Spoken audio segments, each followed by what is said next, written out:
Hello, this module we're turning to is one of the more difficult ones to deal with in medical and healthcare ethics, and it's the set of issues around both human and animal experimentation. Human experimentation is where we use humans as subjects for either medical, therapeutic, or experimental research. And of course, animal is where you're going to be using animals as your primary subject. There are a variety of strategies in both of those that we're going to be looking at, but it is also one of the areas where, unfortunately, we see the greatest abuses having occurred throughout history.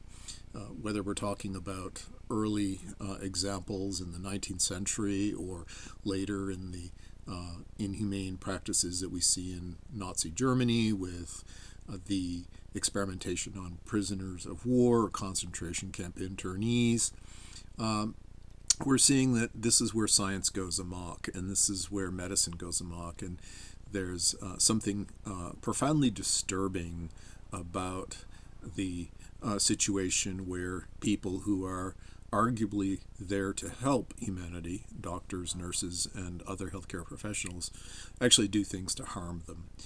There are a variety of reasons why they've done this. Some are unclear. We're not going to go into their motives. We're just going to look at, in this module, some of the historical examples.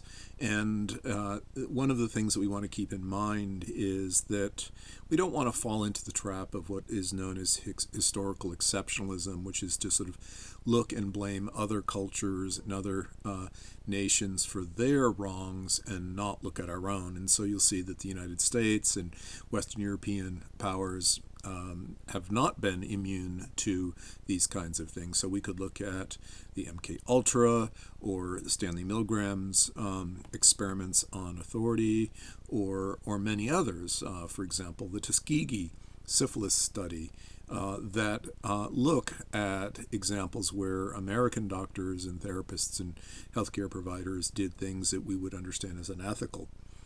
Now, principally what we'll see here in this module through the different case studies, historical examples, and so forth, are where science and healthcare medicine goes amok. Something goes wrong.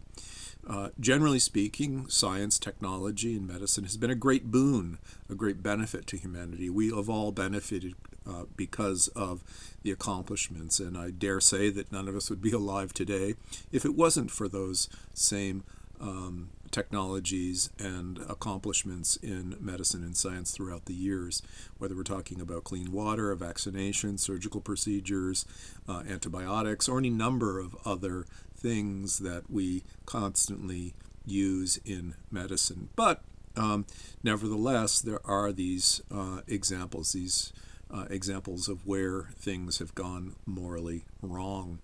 And it's not so much that it's an aberration.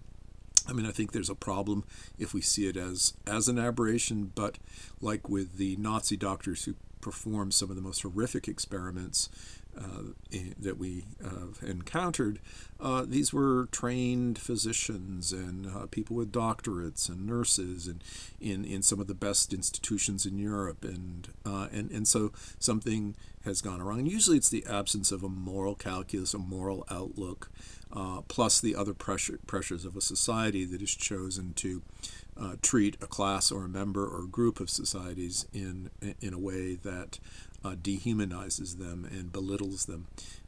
Often we see that the kinds of tragic and inhumane practices that are almost always ones that are geared towards those members. So gird your loins. It's going to be difficult. Do your best looking at the studies. And as we turn to animal experimentation, consider, of course, that while millions of animals have been used in practice, again, we have all benefited from that, which isn't, of course, to belittle or deny the fact that there probably is a lot of great waste in animal research, and that critics of it have pointed out to how we can actually preserve a great deal of the outcomes and benefits of science without using and relying on animal studies. So take a look at the PowerPoints and the readings, and we'll see how we can avoid these mistakes in the future, hopefully. So, okay.